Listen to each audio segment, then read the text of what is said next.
Hello everyone. Today we start about thermodynamic concept for test 5. पहले हम लोग पढ़ चुके हैं एक टर्म आइडियल गैस इक्वेशन। तो आइडियल गैस इक्वेशन क्या होता है कि P V equal to M R T. ठीक है, ये हम लोग पढ़ चुके हैं। अब अगर हम एक काम करते हैं कि पी वी इक्वल टू उसका अगर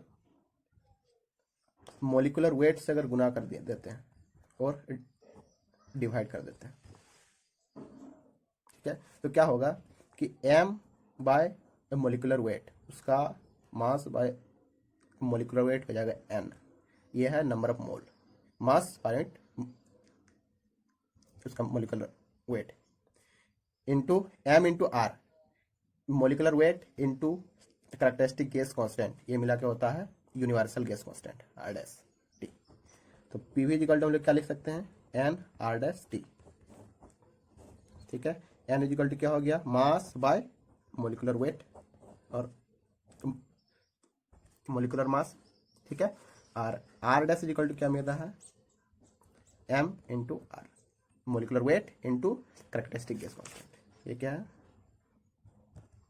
कैरेक्टरिस्टिक गैस कांस्टेंट। ठीक है, अब इसको जो ये क्या हो गया, यूनिवर्सल गैस कांस्टेंट, इसको सिर्फ और सिर्फ मोलर कांस्टेंट भी बोल सकते हैं, जिसमें भी मोलिकुलर वेट गुना रहेगा वो उसको हम लोग मोलर से इका करते हैं। जैसे अगर एम को अगर सीपी से गुना कर देते हैं तो क्या बोलेंगे उसको, molar specific weight, specific heat, इस टाइप से बोल सकते हैं। उसी टाइप से अगर हम एम को अगर सीवी से गुना कर देंगे तो हो गया molar specific heat at constant volume, यह है कांस्टेंट प्रेशर। ठीक है, समझ रहा ना। तो इस टाइप से नेम किया था। यूनिवर्सल गैस कांस्टेंट का वैल्यू क्या होता है, यूनिवर्सल गैस कांस्टेंट का वैल्यू होता है 8.314 किलो जूल पर के जी केल्विन, याद रखना किलो जूल में। ठीक है, तो इससे हम लोग यहाँ से क्या ये हो रहा है, मिल रहा है कि M1 R1 is equal to M2 R2 is equal to M3 R3, ये कर सकते हैं, लिख सकते हैं, ताकि ये बराबर आर होता है जो कि कांस्टेंट है ना, यूनिवर्सल गैस कांस्टेंट। ठीक है, अब ये थोड़ा सा था, अब हम लोग पढ़ेंगे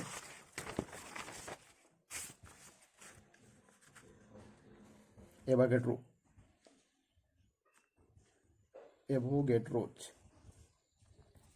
law.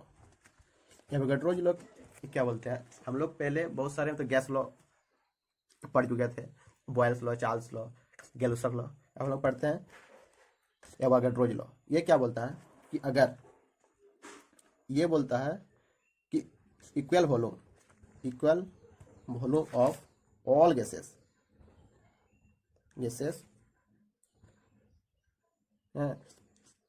Equal volume of all gases contains equal number of molecules.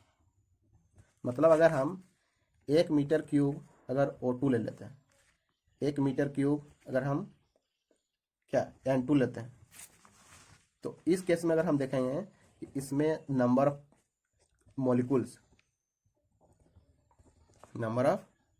दोनों में सेम रहेगा। ठीक है, तो ये बोलती है एवोगैड्रोज लॉ। इसके अलावे और भी बहुत सारे मतलब इसका डिफिनेशन है, बोलने का तरीका है। क्या बोलता है कि molecular weight of all gases occupy same volume at same pressure and temperature. ठीक है, at same pressure and temperature होना चाहिए, तभी ये सब डिफिनेशन जो दिए हैं, equal volume of all gases contents equal number of molecules, सब at same pressure and temperature. ठीक है, तो ये था एवोगैड्रोज लॉ। तो याद रखना 1 kg mole is equal to होता है 22.4 मीटर क्यूब। अगर किलोमोल और केजी मोल अगर बोल रहा है तो 22.4 मीटर क्यूब, ठीक है। और अगर 1 ग्राम मोल बोला तो उसको इसमें 22.4 लीटर, ठीक है। कंफ्यूज नहीं होना है, ओनली सिर्फ चेंज किया है, ठीक है ना। तो याद रखना एगो कोई अच्छा से याद रखना कि 1 ग्राम मोल में 22.4 लीटर होता है, ठीक है। और 1 किलो मोल में 22.4 मीटर क्यूब होता है, ठीक है, ध्यान रखना। चलो ये था तुम्हारा एवोगाड्रो लॉ। अब हम लोग कुछ टर्म, जैसे एक बोलता है एनटीपी, ये जो होता है 1 gram mole is equal to 22.4 litre, ये एट एनटीपी पे। NTP means normal temperature and pressure. Normal याद रखना, नॉर्मल टेम्परेचर एंड प्रेशर। तो ये किस पे होता है, तो 0 degree centigrade, 0 degree centigrade and 760 mm of Hg, मतलब 1 atmospheric pressure, 1 atmospheric pressure and 0 degree centigrade में जो भी प्रेशर एंड टेम्परेचर है उसी को बोलता है NTP, normal temperature and pressure. और एक टर्म होता है एसटीपी, एसटीपी इसका मतलब है standard temperature and pressure, standard temperature and pressure. और ये कितना में होता है, याद रखना 15 से 20 डिग्री सेंटीग्रेड करता है, तुम्हारा ले लेता है। अगर 15 रहे तो 15 मानना है, 20 रहे तो 20 मानना है, 15 से 20 जनरली होता है। And pressure 1 atm, atmospheric pressure ही रहेगा लेकिन टेम्परेचर 15 से 20 डिग्री, उसको बोलते हैं स्टैंडर्ड टेम्परेचर एंड प्रेशर, ठीक है। तो ये तुम्हारा ये है। अब हम लोग एक चीज पढ़ेंगे, RMS velocity, most probable velocity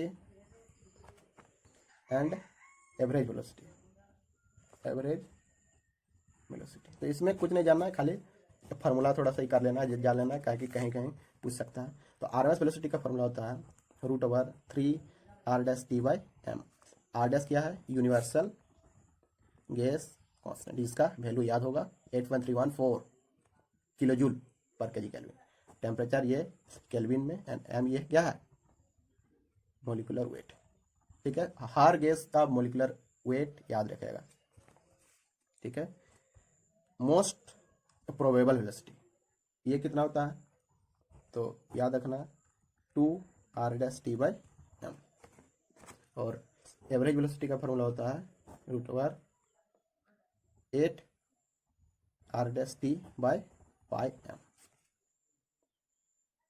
क्या समझे। तो यहाँ से क्या पता चल रहा है कि सबसे ज़्यादा होता है आरएमएस वेलोसिटी, उसके बाद होता है एवरेज वेलोसिटी, उसके बाद होता है मोस्ट प्रोबेबल वेलोसिटी होता है, ठीक है। और एक मतलब रिलेशन है, आरएमएस वेलोसिटी जो होता है वो 1.086 times of average velocity, average velocity. तो याद रखना ये इसको और इसको मतलब जब तक ये करेगा, इसको और इसको जब तुम भागा कर देगा तो ये आ जाएगा, लेकिन रूट में है तो भागा हुआ दे देना बहुत ज़्यादा ये हो जाता है तो दिक्कत हो जाता है। तो इसलिए याद रख लेना कि 1.086 टाइम्स होता है एवरेज वेलोसिटी का आरएमएस वेलोसिटी, ठीक है। तो ये था तुम्हारा RMS velocity, most probable velocity and average velocity. अब हम लोग पढ़ेंगे जूल्स लॉ। जूल्स लॉ क्या बोलती है, ये बोलता है कि internal energy directly proportional to change in temperature, मतलब टेम्परेचर में दिखाया change in internal energy, sorry change in internal energy ये डायरेक्टली प्रोपोर्शनल होता है चेंज इन टेम्परेचर। तो D U equal to E direct proportional to D T, जब proportionality limit हटा देंगे तो कांस्टेंट है एम सी डी टी, ठीक है। तो ये हो जाता है। जनरली ये होता है कांस्टेंट वॉल्यूम पे ले लेते हैं, इसलिए सी भी ले लेते हैं। समझ रहा है ना। तो ये हो गया तुम्हारा इंटरनल एनर्जी। इंटरनल एनर्जी के बारे में हम लोग पहले पढ़ चुके हैं कि ये प्रॉपर्टी होती है, प्रॉपर्टी ऑफ सिस्टम है। कोई भी सिस्टम का प्रॉपर्टी है, पॉइंट फंक्शन होती है, और पॉइंट हुआ तो एग्जैक्ट डिफरेंशियल होता है, डिफरेंशियल होता है, स्टेट पर डिपेंड करता है, स्टेट वेरिएबल होता है, वही मतलब पॉइंट फंक्शन। ठीक है ना। तो ये सब कोई भी साइक्लिक प्रोसेस में change in internal energy zero होती है, ताकि कोई भी साइक्लिक प्रोसेस में चेंज इन प्रॉपर्टी क्या होता है, जीरो होता है। ठीक है। इंटरनल एनर्जी डिपेंड करता है उसके मॉलिक्यूलर एक्टिविटी पे, मॉलिक्यूलर वेट पे, और उसका क्या स्ट्रक्चर पे, मॉलिक्यूलर स्ट्रक्चर पे।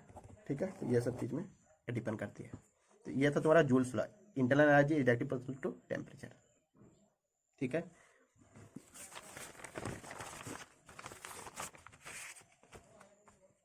अब एक टर्म पढ़ेंगे, रियल गैस इक्वेशन, जिसको बोला ऐसा है वेंडरवाल इक्वेशन।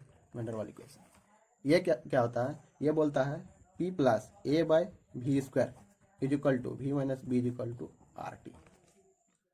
ठीक है। ए क्या है, कांस्टेंट है, बी भी कांस्टेंट, ए और बी कांस्टेंट है। ठीक है।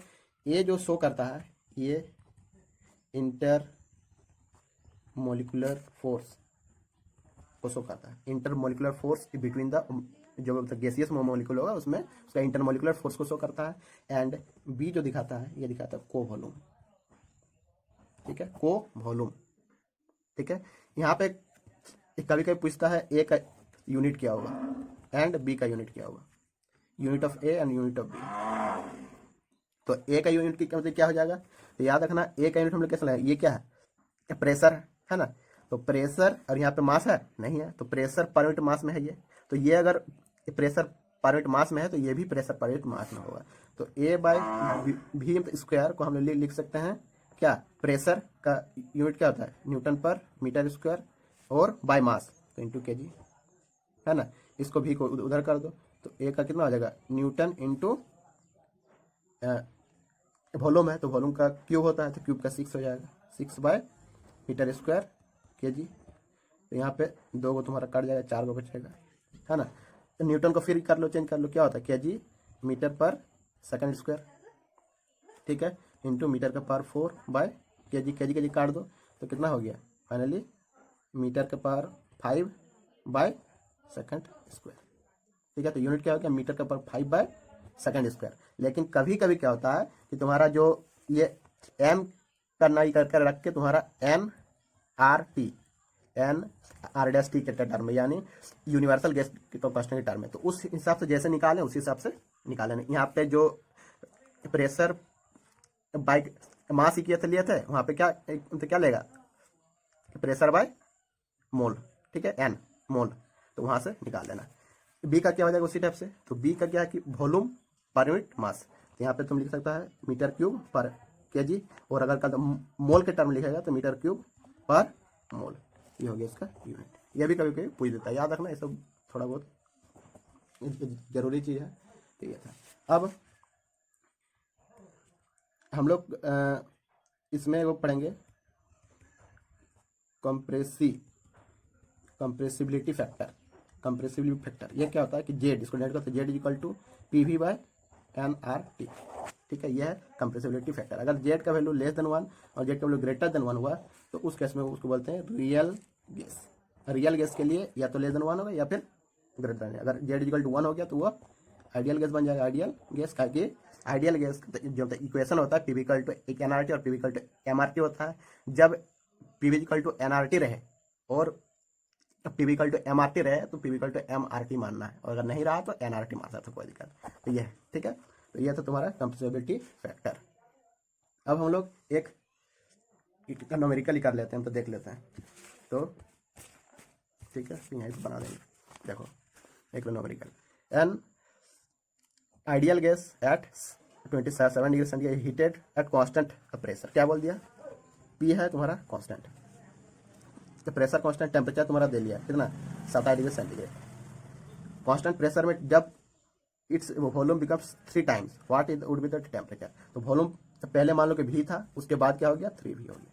प्रेशर कांस्टेंट है, तो प्रेशर कांस्टेंट हम लोग जानते हैं P1 V1/T1 is equal to V2 P2/T2, लेकिन अब प्रेशर कांस्टेंट बोल दिया तो प्रेशर को हटा दो तो क्या हो जाएगा V1/T1 इक्वल V2/T2 हो गया। अब वॉल्यूम पहले V था, अब उसके बाद कितना हो गया 3V, और टेम्परेचर पहले कितना था 27, लेकिन इसको चेंज कर लेना केल्विन में, हमेशा केल्विन में पुट करना, इसलिए इसको चेंज कर लेना केल्विन में कितना हो जाएगा 300 हो जाएगा ना बाय टेम्परेचर। भी कट गया तो T इक्वल टू कितना हो जाएगा 900 क्या केल्विन में, उसको सेंटीग्रेड में अगर दिया हुआ है तो उसको -273 करेगा तो सेल्सियस में आएगा, याद रखना कर लेना।